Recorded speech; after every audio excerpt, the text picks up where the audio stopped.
I am not a fan of big private equity.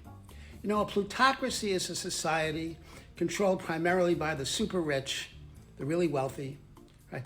And the United States is veering towards plutocracy. Maybe we're not quite there yet, but we're veering towards it. Some would say we are there. And this primarily is a function of the fact that the wealth is so imbalanced between everybody and the tiny number of people at the very, very top that have such a large percentage of the American wealth. And the people that control private equity have contributed more than their fair share to this. Okay.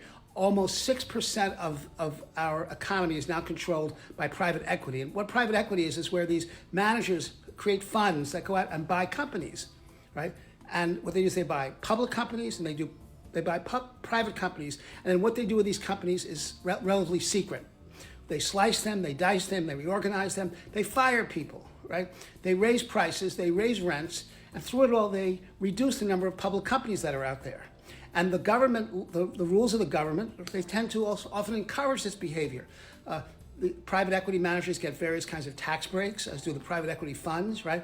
And just taking a company public is becoming harder and harder. Harder to become a public company. If you owned a company and you decided, do I want to take this company public or just sell it to private equity?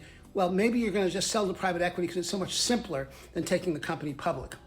I think what should happen is that there should be some guardrails set up, some fairly significant guardrails for big private equity, and they should be the following. When big private equity acquires a company for its private equity portfolio, they should disclose the acquisition, they should disclose the purchase price, the amount of debt used, the number of employees that they fire, the way that they slice and dice the company, right? Any price increases that are beyond inflation, and they should also disclose environmental impacts. Well, that's my opinion. I'd love to know your opinion. Please let me know. Stay with us and see you soon.